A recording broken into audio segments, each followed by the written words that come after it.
Hi நண்பர்களே, இப்போது ஒரு டேஸ்டியான ரொம்ப கலர்ஃபுல்லான ஒரு கேசரி எப்படி பண்ணலாங்கிறத என்னோடய ஸ்டைலில் எப்படி செய்யலாம் அப்படிங்கிறத போய் பார்க்கலாம் வாங்க நண்பர்களே. நம்ம இப்போ கேசரிக்கின்றதுக்காக இந்த கப்பு வச்சு 2 கப்பு ரவை எடுத்து வச்சுருக்கோம். அப்புறமா முந்திரி கிறிஸ்மஸ் எடுத்து வச்சுருக்கோம், நெய் எடுத்து வச்சுருக்கோம், அப்புறமா கடலை எடுத்து வச்சுருக்கோம். வாங்க இதை நெய்யை ஊற்றி நம்ம வறுத்துக்கலாம். இப்போ ஒரு சட்டியை அடுப்பில் வச்சுக்கிட்டு இந்த நெய்யை அதில் ஆட் பண்ணலாம். ஆட் பண்ணி இதை ஒவ்வொன்றா போட்டு வறுத்து எடுத்துக்கலாம்.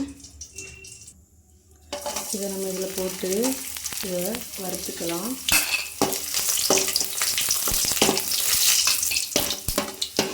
லைட்டாக வறுந்தாலே போதும், கறியை விட வேண்டாம். அப்புறமா இந்த முந்திரியை போட்டுக்கலாம்.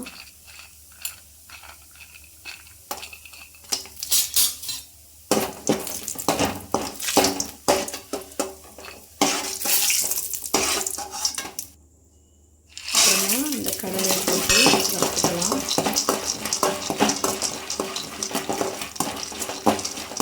கடலையை நல்லா கறியை விட்டுறாதீங்க.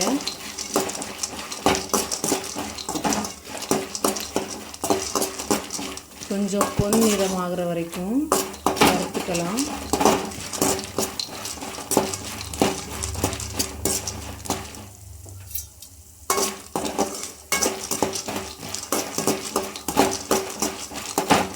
வறுத்துருக்கோம்.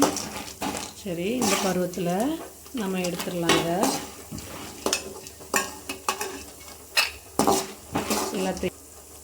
எல்லாத்தையும் இப்படி ஊற்றிக்கலாம். அதே சட்டியில் இந்த ரவையும் போட்டு நம்ம வறுத்துக்கலாம். நல்லா வறுத்துக்கோங்க.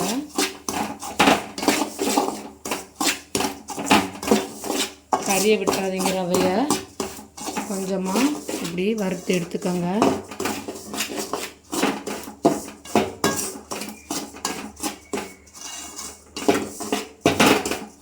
இது வர்ற வரைக்கும் வெயிட் பண்ணுவோம்.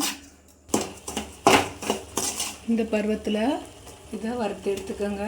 இதை வறுத்துட்டு இருக்கும்போதே நம்ம இன்னொரு பாத்திரத்தில் தண்ணியை கொதிக்க வச்சுக்கலாம். நம்ம இப்போ எந்த கப்பில் ரவை எடுத்துக்கிட்டோமோ அதே கப்பில் 4 கப்பு தண்ணி இந்த ரவையில் ஆட் பண்ணிக்கோங்க. ஆட் பண்ணி நல்லா கிண்டி விடணும், கட்டியாயிடக்கூடாது. 2 கப்பு சேர்த்துருக்கோம். இப்படி ஒவ்வொரு கப்பாக சேர்த்து கிண்டி விட்டுக்கோங்க.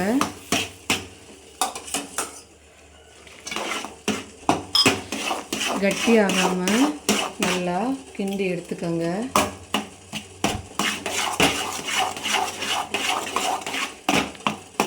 அடுத்து இந்த கொதிக்கிற தண்ணியில் கேசரி பவுடர் கலந்து இதில் ஆட் பண்ணிக்கலாம். ஆட் பண்ணி நல்லா கிண்டி விட்டுக்கோங்க.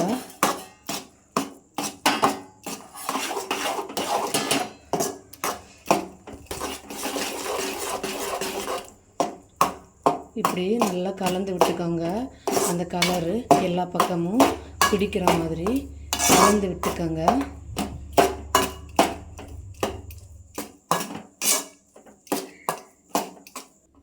இப்போது இந்த பருவம் வந்தோடனே நம்ம 2 கப்பு ரவை எடுத்துக்கிறதுனால அதே கப்பு வச்சு 2 கப்பு சீனி இதில் ஆட் பண்ணிக்கலாம். ஆட் பண்ணிவிட்டு நல்லா கிண்டி விட்டுக்கோங்க. இதில் இது சீனி போட்டோடனே கொஞ்சம் இழுவ ஆரம்பிச்சிரும். நம்ம இதை நல்லா கிண்டி எடுத்துக்கலாம்.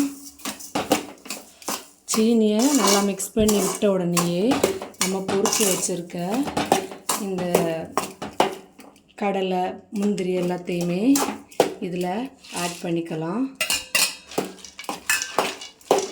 எல்லாம் நல்லா மிக்ஸ் ஆகிற மாதிரி நல்லா இப்படி கிண்டி விட்டுக்கோங்க. பாருங்கள் நண்பர்களே, இந்த மாதிரி இழுவி வரும். நம்ம அதை நல்லா கிண்டி விடணும். இதுக்கு கூடவே நம்ம இந்த மீதி இருக்க நெய்யையும் ஆட் பண்ணிக்கலாம். ஆட் பண்ணி கிண்டி விடுங்க நல்லா.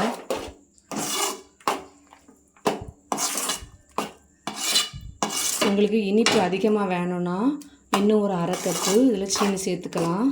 எங்கள் வீட்டில் இனிப்பு அதிகமாக எடுக்க மாட்டோம், அதனால் நான் கம்மியாக போட்டுக்கிறேன். இது நல்லா கிண்டலாம், வெயிட் பண்ணுவோம்.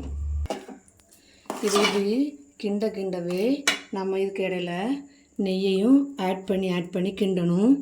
நெய் கொஞ்சம் அதிகமாக சேர்த்தானா ரொம்ப டேஸ்ட்டாக இருக்கும், சாஃப்டாக வரும்.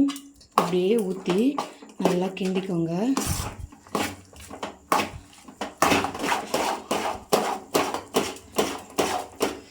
சூப்பராக, ரொம்பவே பார்க்க ரொம்ப அழகாக இருக்குது கேசரி.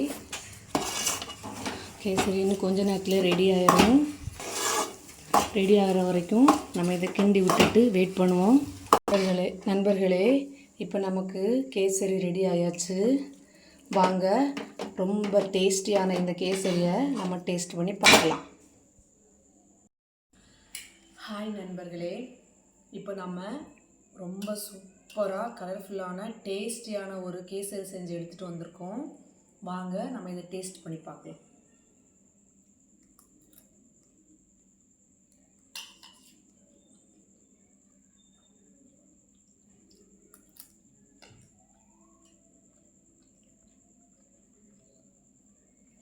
ரொம்ப டேஸ்ட்டாக இருக்குது, ரொம்ப சாஃப்டாக இருக்குது. கேசரி சூப்பராக வந்திருக்கு.